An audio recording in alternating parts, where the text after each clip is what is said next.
نستغفر الله الذي لا إله إلا هو الحي القيوم من جميع ما كره الله قولا وفعلا سرا أشهد أن لا إله إلا الله وأشهد أن محمدا رسول الله لا حول ولا قوة إلا بالله. Assalamualaikum warahmatullahi wabarakatuh. Waalaikumsalam warahmatullahi wabarakatuh. Alhamdulillahilladzi an'ama bi ni'matil iman wal islam. Asyhadu an la ilaha illallah wahdahu la syarika lah wa asyhadu anna Muhammadan abduhu wa rasuluh.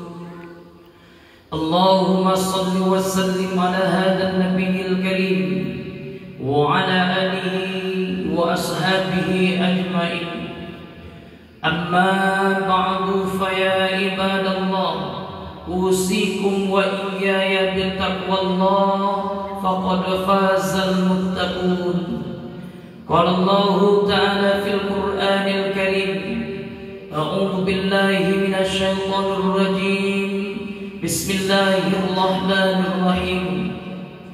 Rabbi shrah li sadri wa yassir li amri wahlul 'uqdatam min lisani yafqahu qawli.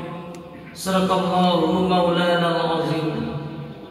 Hadirin kaum muslimin dan muslimat, kaum bapak dan kaum ibu yang insya Allah dimuliakan Allah Subhanahu wa ta'ala. Salam penghormatan beserta salam kemuliaan aku sampaikan kepada Bapak Wali Negari kita, yang menghormati bapak-bapak, ibu-ibu yang tidak bisa menyampaikan satu persatu.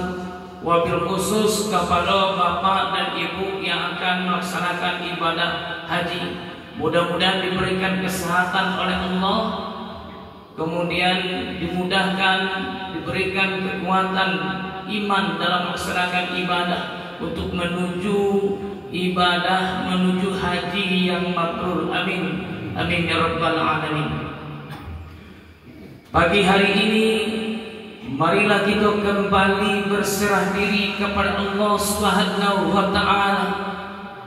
Marilah kita selalu senantiasa bersyukur kepada Allah Subhanahu wa ta'ala atas segala limpahan rahmat, nikmat serta hidayah yang diberikan oleh Allah kepada kita. Alhamdulillah, berkat kudrat dan iradat yang diberikan Allah kepada kita, dapat kita melaksanakan ubudiyah, beribadah kepada Allah Subhanahu wa ta'ala dan berkumpul di masjid ini.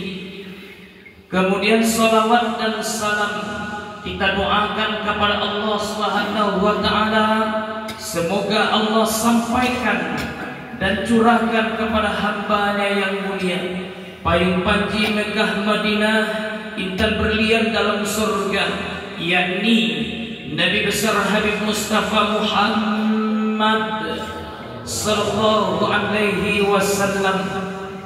Selaku seorang umat, wajar dan sangat pantas kita bersalawat kepada beliau, karena kita mengharapkan syafaat dan pertolongan dari beliau. Tak ubahnya seperti kata orang awam bahwasanya Rasulullah itu senteng nangka membilai, anik nangka menungsung, kurang nangka menukuk. Ikulah Rasulullah. Andai kata amal ibadah kita kurang nantinya, selaku umatnya diberikan syafaatnya. Hadirin bapak dan ibu yang dimuliakan Allah Subhanahu wa ta'ala, selama ini kita beribadah kepada Allah Subhanahu wa ta'ala, tidak ada jaminan bahwasanya ibadah kita itu diterima.